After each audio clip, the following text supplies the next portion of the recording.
الرحمن الرحيم الرحمن علم القرآن خلق الإنسان علمه البيان الشمس والقمر بحسبان والنجم والشجر يسجدان والسماء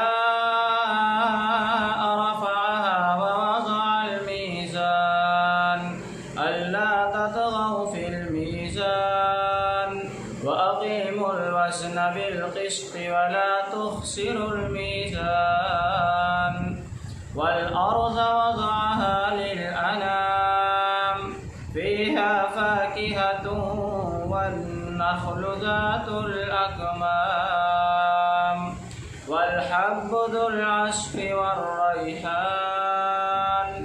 فبأي آلاء ربكما تكذبان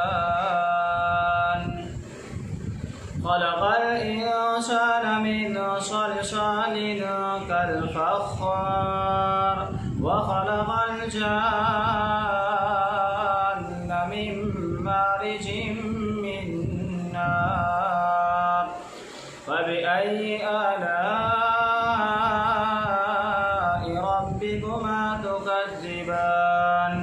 رب المشرقين ورب المغربين فبأي آلاء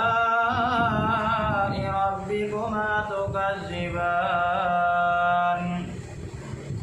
مرج البحرين يلتقيان بينهما برزخ لا يبغيان فبأي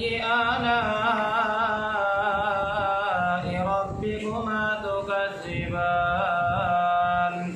يخرج منهما اللؤلؤ والمرجان فبأي آلاء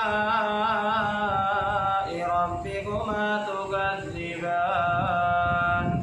وله الجوار المنشآت في البحر كالأعلام فبأي آلاء ربكما تكذبان أعوذ بالله من الشيطان الرجيم بسم الله الرحمن الرحيم أرأيت الذي يكذب بالدين فذلك الذي يدع اليتيم ولا يحض على طعام المسكين فويل للمصلين الذين هم عن صلاتهم ساهون الذين هم يراءون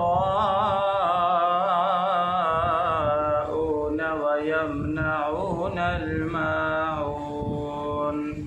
صدق الله العظيم बिस्मिल्लाहिर्रहमानिर्रहीम। बुज़ुर्ग और दोस्तों, जो हमारा चैनल है इसमें कुरान करीम की तिलावत, इसी तरीके से अहादीस, नात रसूल और बहुत सारी अच्छी बातें आपको सुनने को मिलती हैं और आप इनसे फैज़याब होते हैं। इसलिए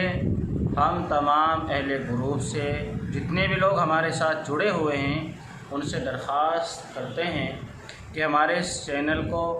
लाइक करें, सब्सक्राइब करें और इसी एतबार से कमेंट करके अपनी राय पेश करें। वस्सलाम, अल्लाह हाफिज़, खुदा हाफिज़।